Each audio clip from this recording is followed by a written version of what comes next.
السلام علیکم ورحمۃ اللہ وبرکاتہ۔ بسم اللہ الرحمن الرحیم۔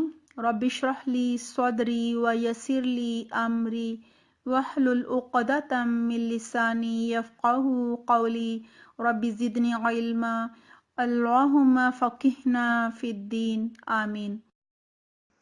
الحمدللہ فعل کی تقسیم با اعتبار زمانہ، با اعتبار حروف علت، با اعتبار موجودگی فاعل اور با اعتبار ضرورت مفعول مکمل ہو چکی ہے۔ آج فعل کی آخری تقسیم حروف کی تعداد کے اعتبار سے کی جا رہی ہے۔ حروف کی تعداد کے اعتبار سے فعل کی دو اقسام ہیں۔ نمبر 1 ثلاثی مجرد اور نمبر 2 ثلاثی مزید فیہ۔ سب سے پہلے ثلاثی مجرد کو دیکھتے ہیں۔ ثلاثی ثلاثہ سے ہے جس کا مطلب ہے 3۔ ثلاثی کا مطلب ہے 3 والا، یعنی 3 حروف والا، جبکہ مجرد کے معنی ہے صرف، لہذا ثلاثی مجرد کے معنی ہوئے صرف 3 حروف والا۔ فعل ثلاثی مجرد کے مادے یعنی روٹ ورڈ میں صرف 3 حروف ہوتے ہیں۔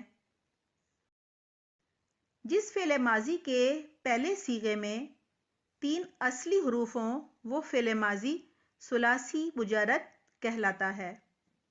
مثلا فتح میں 3 حروف ہیں اور تینوں حروف اصلی ہیں۔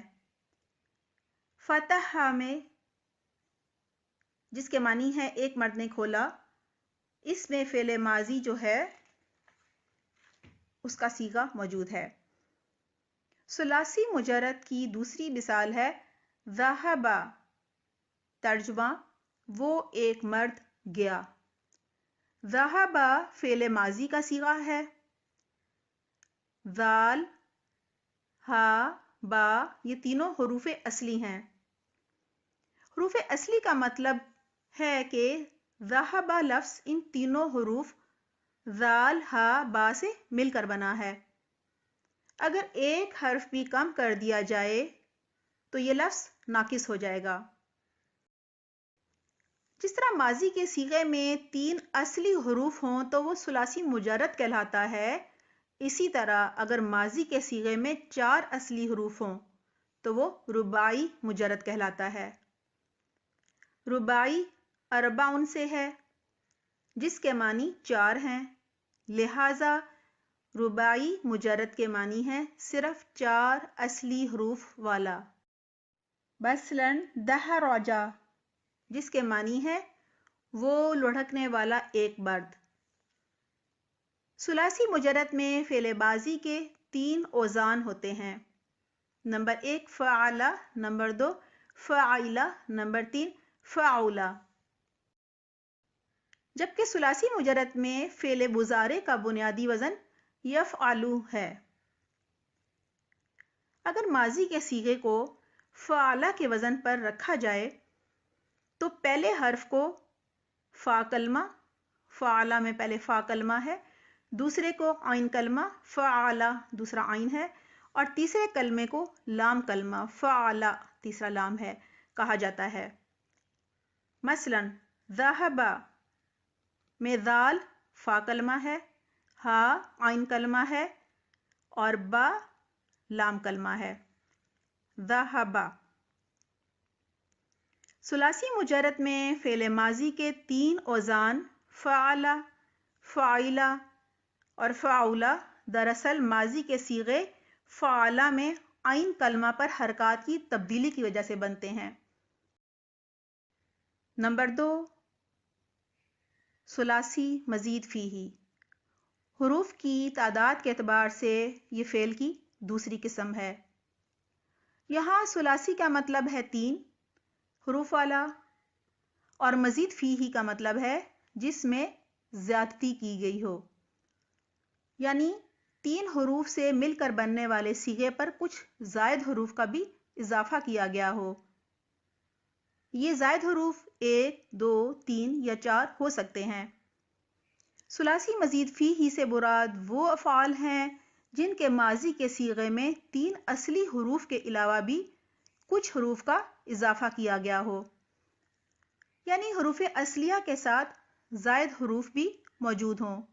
مثلا انزلہ، ترجمہ اس ایک مرد نے اتارا۔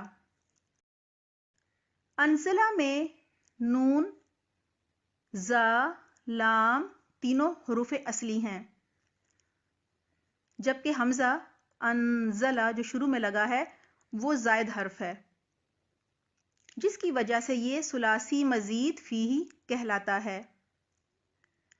انزلہ کا ثلاثی مجرد نزلہ تھا، جس کے معنی ہے وہ ایک مرد اترا۔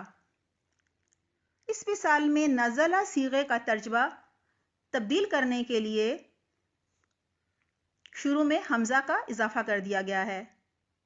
اسی طرح قتلہ معنی ہے اس نے قتل کیا۔ قتلہ ثلاثی مجرد ہے، اس کا ثلاثی مزید فیہ قاتلہ ہے، جس کے معنی ہے اس نے جنگ کی۔ قاتلہ میں الف کا اضافہ کیا گیا ہے قاف کے بعد، قاتلہ۔ اسی طرح غفرہ ثلاثی مجرد ہے، جس کے معنی ہے اس نے معاف کیا، اس کا ثلاثی مزید فیہ استغفرہ ہے، جس کے معنی ہے اس نے بخشش طلب کی۔ یہاں اضافی حروف استغفرہ، حمزہ، سین اور تا ہیں۔ انشاءاللہ اگلی دفعہ ہم ثلاثی مجرد کے گروپس کے بارے میں بات کریں گے۔ سبحانک اللہم و بحمدک، نشہد ان لا الہ الا انت، نستغفرک و نتوب الیک۔ والسلام علیکم ورحمۃ اللہ وبرکاتہ۔